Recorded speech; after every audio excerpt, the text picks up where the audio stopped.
highlights of the President's SONA are the government's agricultural projects, including those that will benefit coconut farmers.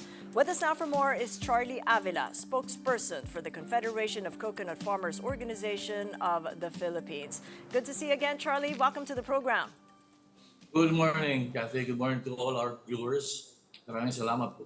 So the President acknowledged the importance of the coconut industry and laid down measures to help farmers. Let's just listen to what he had to say. Yes. Actually, Milyong-milyong Pilipino ang umaasa sa puno ng niyog bilang pangunahing kabuhayan. Mula ngayong taon, hindi bababa sa 15 milyong hybrid at mataas na klaseng mga binhi ng niyog ang ating itatanim sa iba't ibang panig ng Pilipinas. At itutuloy natin ito hanggang 100 milyong puno na ng niyog ang ating maitatanim sa buong Pilipinas.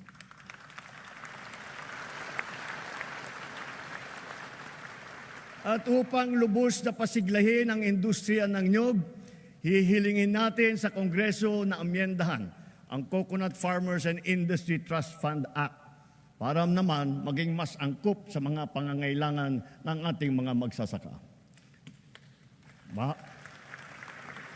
Bahagi lamang ito na ginagawa nating malawakan pagpapalakas ng iba't iba pang mga industriya. Kasama dito ang industriya ng asin, pagproproseso, pag-export ng niyog. So Charlie, what do you make of that? What good is that going to do to coconut farmers, the trust fund that he mentioned? first of all, we are so happy that the President mentioned the issue of coconut at all. For the first time in a long time, attention has been paid to the importance of coconut farmers and the coconut industry.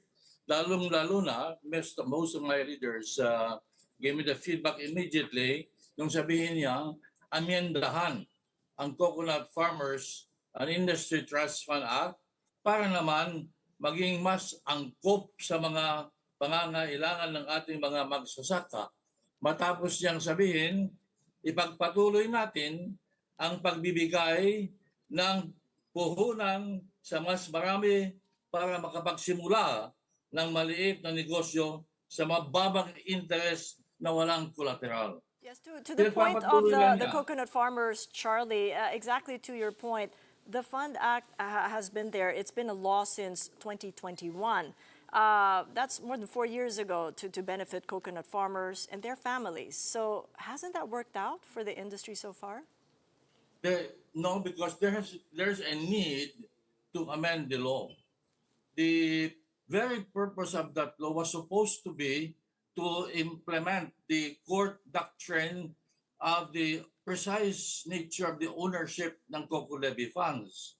Ang nangyari, the first time the Congress came up with the law, it was vetoed by President Duterte because it gave a lot of power to the beneficial owners, the farmers, which is what the farmers want. And then it also gave governance power to the PCA, the Philippine Coconut Authority.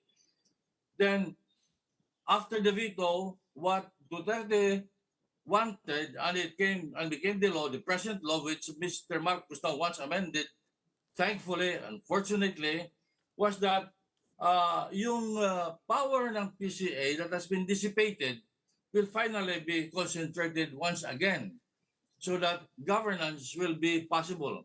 In fact, ideally, dapat may special corporation, management corporation attached to the PCA. PCA being a regulatory agency na walang ginawa kundi nakatuon sa special fund. Sapagkat ang Coco Levy funds ay special fund with special purposes. Panahon ni President Marcos Sr., malinaw na ang isang purpose magkaroon nga ng tinatawag niya noon na credit facility for the farmers and the industry. Nawala yung bangko na yun panahon ni Duterte. Wala nga yung agribank. Dapat pag-usapan ng maigi yan in the amendment.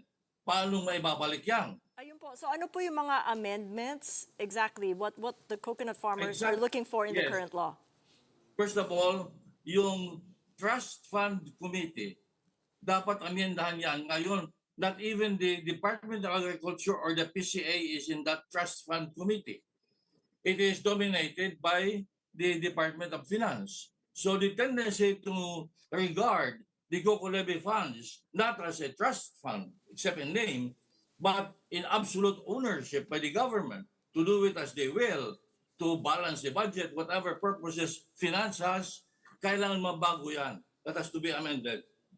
The President of the Philippines daw, I think, realizes that that is important.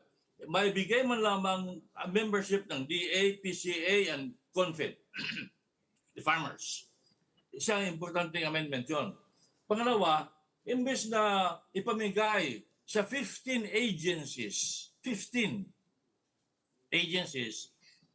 ngayon, in the meantime, may memorandum circular ang Malacanang na nagsasabi, PCA, take the lead.